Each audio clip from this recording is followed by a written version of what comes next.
And welcome to today's lesson. I'm aware that you have done the first two tasks, so we're going to go through those together and then I will help you out with the rest of today's lesson.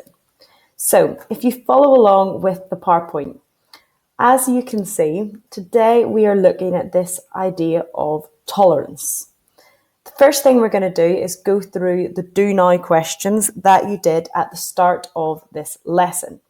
If you have a green pen or if you want to mark it on Google Docs, please do this as we go through. So number one, define the term worldview.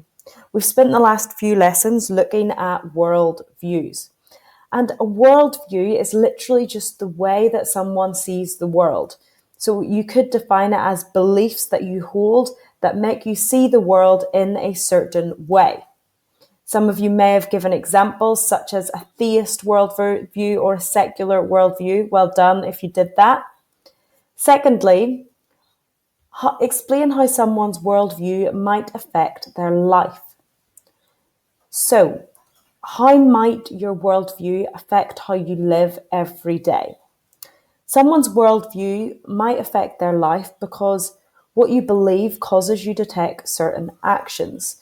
So if you agree with everything the Bible says, you're going to try and follow that in your daily life. That means not breaking the 10 commandments. That means loving your neighbor, etc., etc.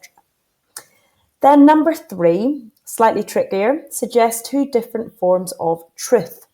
So we thought about this idea of what is true earlier in this topic. And one form of fact or truth is physical fact, is physical reality, things that physically exist. So my water bottle or your phone, they physically exist. Another thing could be values. Values are true. They're not physical, but moral truths or moral values are a form of truth that you hold to be true. Number four, two teachings within Hinduism. So we know, first of all, that in Hinduism, they have lots of gods and they worship lots of different gods. We also know that Brahman is the ultimate god. We know that there are three gods below Brahman.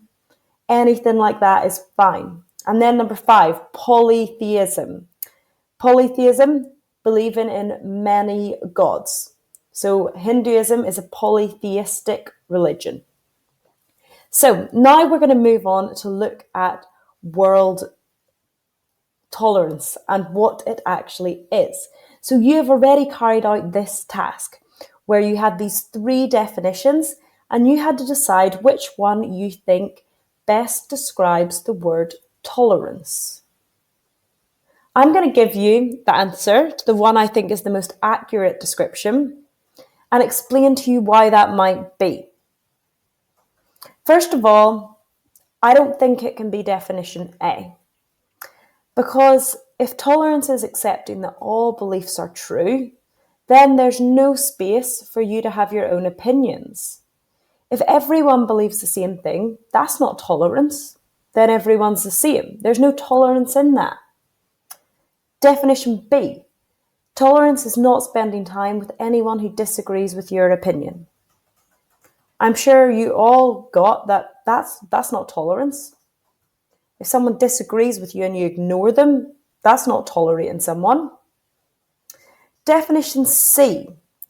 Tolerance is allowing other people to hold their beliefs, but voicing your reasons as to why you disagree. And that is the definition that I want us to use for today. Notice there are two parts of this definition. Tolerance allows other people to hold their beliefs. So you can disagree with people around you. That's fine. That is encouraged. You should have your own opinions on things. But also voicing your reasons as to why you disagree. So in this definition of tolerance, you're allowed to have those discussions. And we've done that lots in RE lessons where you've disagreed with people about what they think and we discuss it in a mature way. You put those views out there. When you leave the room, you're still friends. You tolerate each other's beliefs. You practice tolerance. So we're going to use this definition today as we think about the tasks in this lesson. So I'm going to talk you through what I would like you to do. So you should all have finished task 1 and you should all be aware of definition C.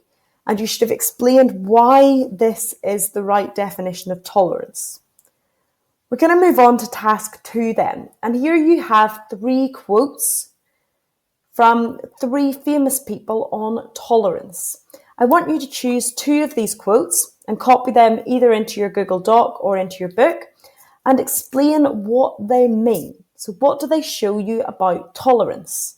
So for example, we'll look at the John F. Kennedy one together. He was a president of the United States of America, and he said, "Tolerance implies no lack of commitment to one's own belief. Rather, it condemns the oppression or persecution of others." So if I was doing that, I'd split that into 2. Firstly, you see that tolerance doesn't mean you can't have your own views. Okay, that's not what tolerance is about.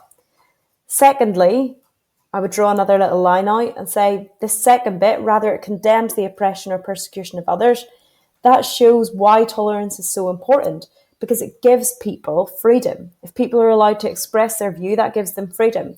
Imagine living in a world where you were not allowed to say what you think, you couldn't have opinions. That's not tolerance. So that's task 2. So choose 2 quotes, write them out, and you can draw little lines and explain what they mean in your own words. Then task 3. I want you to have a think using this table about what would happen if we define tolerance as definition A or definition B. So you will see there are 4 different situations here, and for each of these definitions of tolerance, I want you to consider all of the situations. So definition A, if there was no tolerance, people did not want to be around those who disagreed with them, what would happen in schools? So for example, I would say that schools wouldn't be a very pleasant place. RE discussions certainly wouldn't be good fun because everyone would just get angry and walk out of the room. It would be terrible, okay? So you're going to think through each of those. And then on the other side, you've got what would happen if people believed that all beliefs were true and no one had any strong opinions. What would happen then in all of these settings? And then finally, you have task 4. And this is where I want you to be a little bit creative. So your final task this week is to create a poster on tolerance for Fulham Boys School. So on this poster, I want you to imagine that we're going to put it up somewhere around school. I will display the best ones in the RE classroom next year, so it make them wonderful. I will also give house points for the best posters. In your poster, you should include a definition of tolerance, why it's important, how people or students can show tolerance in school, and what the benefits of the school for the school would be if we all showed tolerance to each other. And for a few extra bonus points, can you include a Bible verse that might link to this? Okay, so try your best. Send me any questions if you have them, and I look forward to seeing all your wonderful posters. This lesson should take you about an hour in total, but if you want to spend longer doing your poster and make it great, that would be wonderful. Okay, I hope we're all well, gents, and I will talk to you soon. Bye.